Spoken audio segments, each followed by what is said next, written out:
Warahmatullahi wabarakatuh. Kami dari kelompok perencanaan strategi akan mendiskusikan tentang keputusan perencanaan strategi. Perencanaan strategi merupakan kegiatan manajemen organisasi yang digunakan untuk menetapkan prioritas, memfokuskan energi dan sumber daya, memperkuat operasi, memastikan bahwa karyawan dan stakeholder lainnya yang bekerja menuju tujuan bersama. Membangun kesepakatan sekitar dimaksudkan hasil berhasil dan menilai menyesuaikan arah organisasi dalam menanggapi perubahan lingkungan.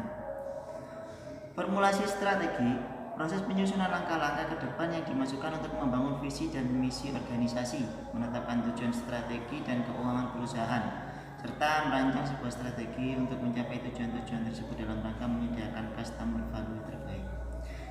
Ada beberapa langkah yang perlu dilakukan perusahaan sebagai berikut, yakni pertama, identifikasi lingkungan yang akan dimasuki oleh perusahaan pada masa depan. Yang kedua, lakukan analisis lingkungan, intens dan ekstens. Yang ketiga, rumuskan faktor-faktor penting ukuran keberhasilan. Prioritas persaingan dalam satu industri ataupun antar industri yang berbeda merupakan suatu hal yang tidak dapat dihindari oleh perusahaan. Perusahaan-perusahaan baru yang memproduksi produk sejenis yang telah ada sebelumnya akan sangat menghadapi kesulitan ketika melakukan penetrasi ke pasar yang sudah berbentuk. Masalah harga, citra merek, promosi, kualitas produk, sampai pada masalah distribusi produk merupakan serangkaian kegiatan yang harus dipecahkan perusahaan agar dapat bersaing di antara perusahaan lain.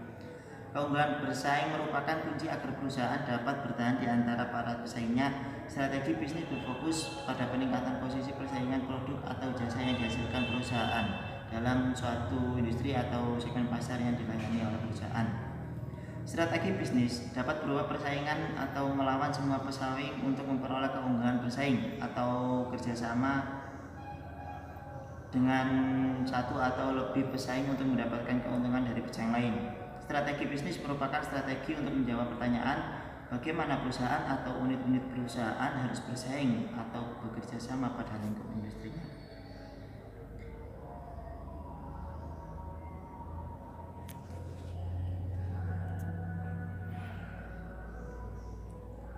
Peran operasi dalam strategi korporasi. Dalam persaingan antar korporasi, strategi merupakan suatu cara untuk menjadi berbeda dengan pesaing, yang berarti korporasi harus mampu untuk menciptakan serangkaian aktivitas untuk dapat memberikan nilai yang unik bagi pengguna.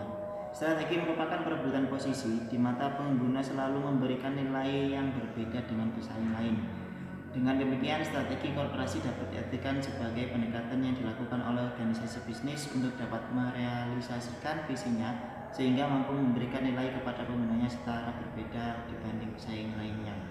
Saya akan mengulas tentang strategi korporasi, di mana ada beberapa implikasi mengenai definisi korporasi tersebut. Yang pertama, apa yang top manajemen lakukan yang sangat penting bagi organisasi.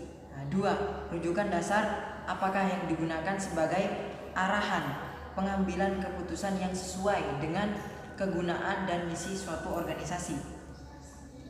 Yang ketiga, aksi-aksi apakah yang perlu direalisasikan yang sesuai dengan arah organisasi. Yang keempat, apa yang seharusnya organisasi lakukan untuk antisipasi perubahan pada lingkungan. Yang kelima, apa tujuan yang akan diraih dan bagaimana caranya.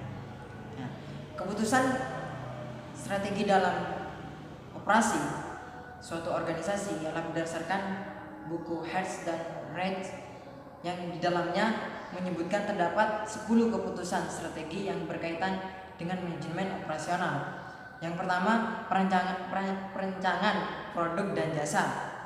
Yang kedua, pengolahan kualitas. Yang ketiga, perancangan proses dan kapasitas. Yang keempat, strategi lokasi. Yang kelima, strategi tata letak. Yang keenam, sumber daya manusia.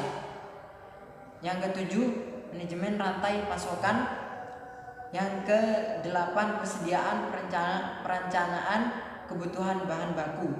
Yang kesembilan, penjadwalan jangka menengah dan jangka pendek. Yang kesepuluh, perawatan. Selanjutnya, pemberdayaan strategi. Walau pemberdayaan merupakan proses pembelajaran bagi karyawan, namun dalam prakteknya tidak semua organisasi sudah melakukannya.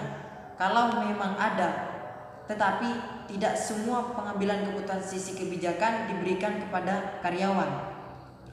Beberapa hal yang sangat strategis seperti penyusunan anggaran, perencanaan kebutuhan sumber daya manusia, perekrutan dan perseleksian karyawan masih merupakan keputusan pihak manajemen atau pemimpin. Ada beberapa model atau strategi dalam kaitannya dengan upaya pemberdayaan karyawan, antara lain yaitu adanya strategi coaching dan konseling. Kepemimpinan situasi yang upayanya untuk memberdayakan karyawan melalui peningkatan dan kemampuan dan kemauan suatu karyawan dalam operasi. Karakteristik keputusan MOP: 1. Mutu produk. 2.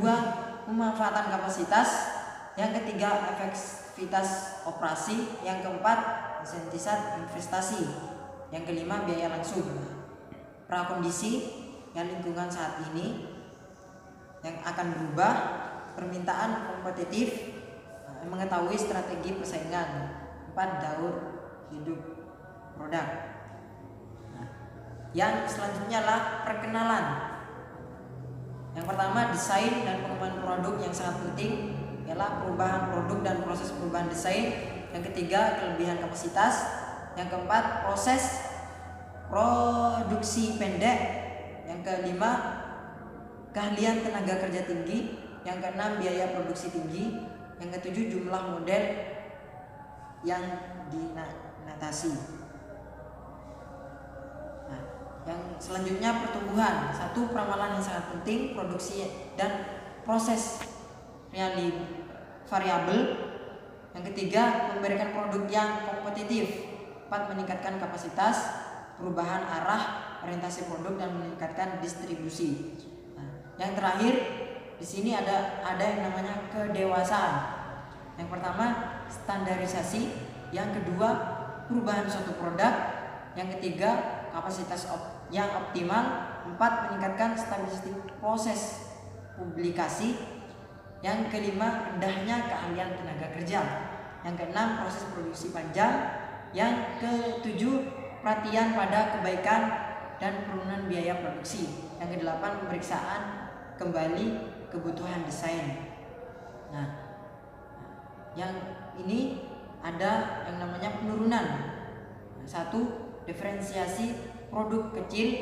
Yang kedua, meminimalkan biaya. Yang ketiga, kelebihan kapasitas dalam industri. Sekian.